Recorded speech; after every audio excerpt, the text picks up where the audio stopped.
Hello viewers, I'm Private Dave. If you're new to the channel, welcome, hopefully you enjoy your stay. Back into the team battles. I'm still on my AMX 5100.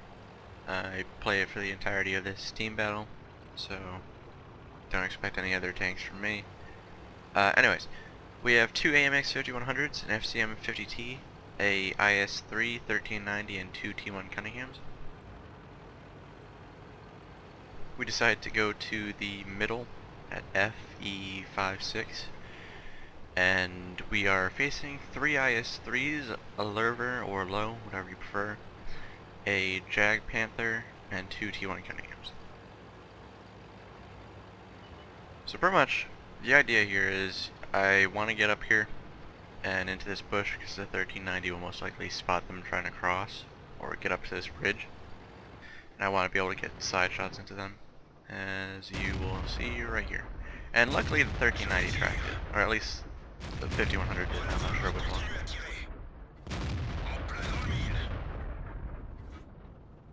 So that's one enemy down. Gonna get a hit into that guy as well, but I do believe he gets into cover, so I don't really get a shot on him anymore.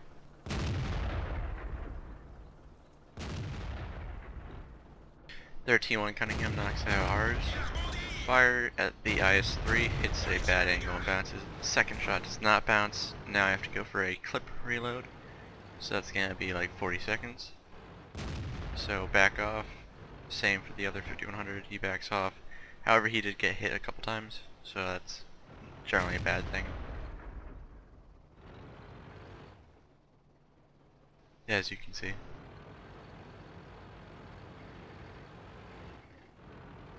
But so far it's going extremely well. We've knocked out two of their tanks at the cost of one of our T1s. So. And yes, they are camping in base. So, knowing that, we decide to kind of move forward a bit. I'm gonna go after this IS-3, get one good hit, and so now there's only one tank up here, besides maybe a T1 Cunningham. Oh no, that's on our base, okay. Fire once, it hits high and bounces. That one was hopefully gonna track him, but didn't. So I'm gonna move forward, and 360 Baron is going after him. I see our base getting capped, so initially I decided to go back, then I ask King Me of Me if he can go back, so he decides to go back. And then I'm gonna go help 360 Baron, though he didn't actually need it, so GG. Have a side shot, or a front shot, on the Jag Panther 2. So gonna put 2 rounds into him, hopefully they don't bounce, and they don't. So some good damage there, gonna back off and reload, and now just gonna wait for my team to handle things pretty much.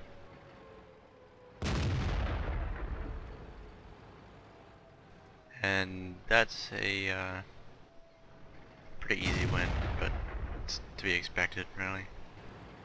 With our tank lineup and the players we're running with, kind of made it easier than it probably would have with a normal team, I guess. Not to sound cocky or anything, it's just, you know, this lineup is actually pretty good. So.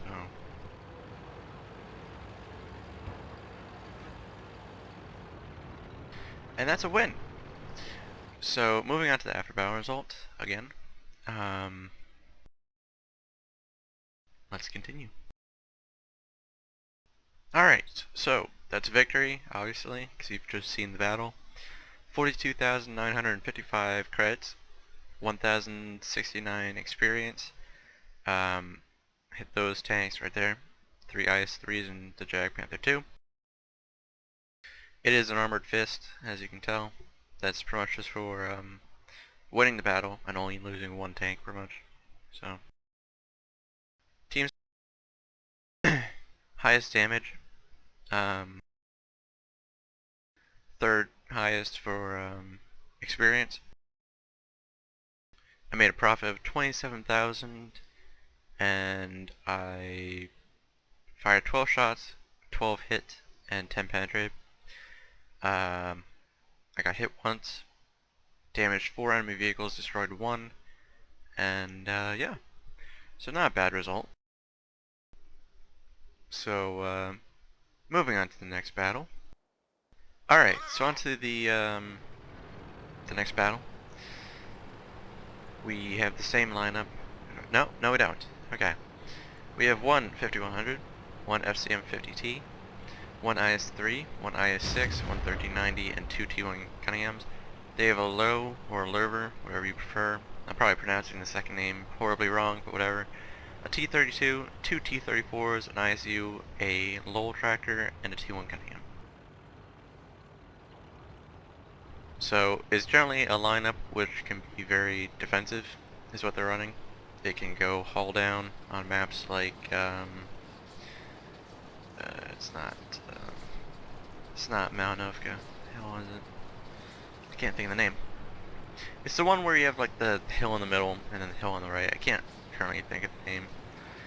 I think it's Prokhorovka? I think that's it. Could be wrong. Anyways, generally a good strategy on that map. It could be useful in this map if they get up to that corner up here, because if we don't push around, they can just sit there and use their turret armor. But we shall see if that happens. So right away, we're all sticking together again, going to this flank. There they are on the low road.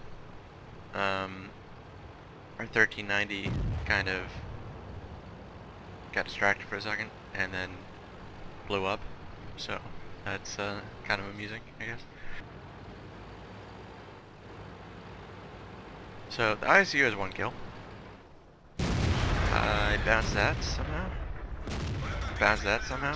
Though that one was kind of aimed at the upper plate towards the turret, so probably hit the upper plate, bounce, and then bounce into the turret, or just bounces away, whatever. That's a that'll be a hit from the ISU there. So it's at this point, or around this point, where I decide maybe it's in my best interest to go around. So yeah. So I'm gonna go with Seedless Throne in the IS-3 to go around that way. He runs into a T-34 trying to flank us, but 2 is generally better than 1, especially when one of those is an autoloader. Even though I only have 3 rounds in the clip, 3 rounds into a T-34 can still do a lot of damage. Assuming I aim properly and they penetrate. Which they are. So he's dead. And our IS-3 is taking cover behind the T-34, which is generally a good idea because it has a lot of turret armor. However, as you're about to discover, the ISU-152 does not care about turret armor because it has nearly 300 pen. So, yeah. GG, I guess. He also could have been firing gold for all I know, but I don't know because I wasn't getting shot by him. I couldn't see how big the hole was or if it was a heat round, but I don't think the ISU has heat. I think it has APCR, so it would go by the you could tell if it was a smaller hole than if he shot you with AP. They're capping our base, but we're capping their base as well. So, you know, good job T1s, good job. We lost our IS-6, so it's just 360 Fahrenheit. However, I am behind the ISU-152, and I have an autoloader, so he's dead. Now there's a low. I'm gonna go for his track right around there, but I aimed too high.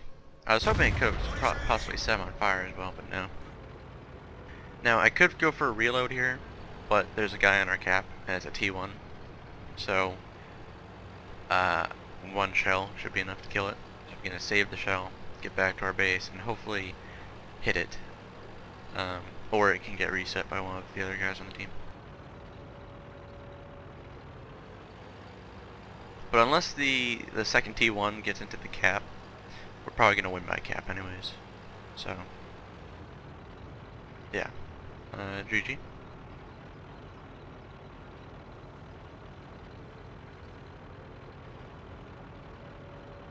I have no idea where the second one is.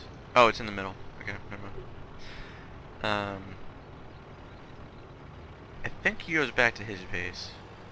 I could be wrong. I'm pretty sure he does.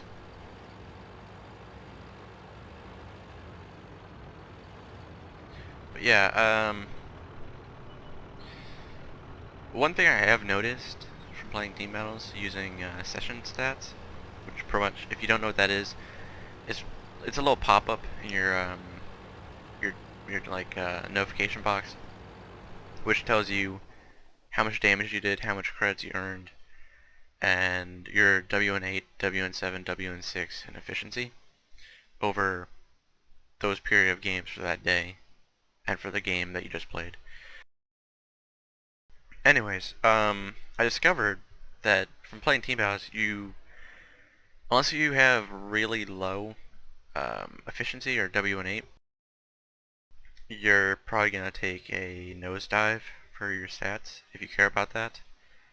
Because I was getting, even with like these types of games, I was getting probably like 800 WN8 or some crap, which is horrible. Anyways, enough of that. Um, onto the after battle result. Alright, so 51,913 credits gained. I do have premium account, so I got 1,579 experience, damaged ISU 152, the low or lurver, whatever you prefer, the T32, T34, highest on the team for damage and experience, got 3 kills, 11 shots fired, 11 direct hits, 10 penetrations. I took 2 hits, one from that ISU, which really messed me up. I damaged 4 enemy vehicles, destroyed 3. Got a bit of traveling in there as well. And I made a profit of 28,231 thousand credits. So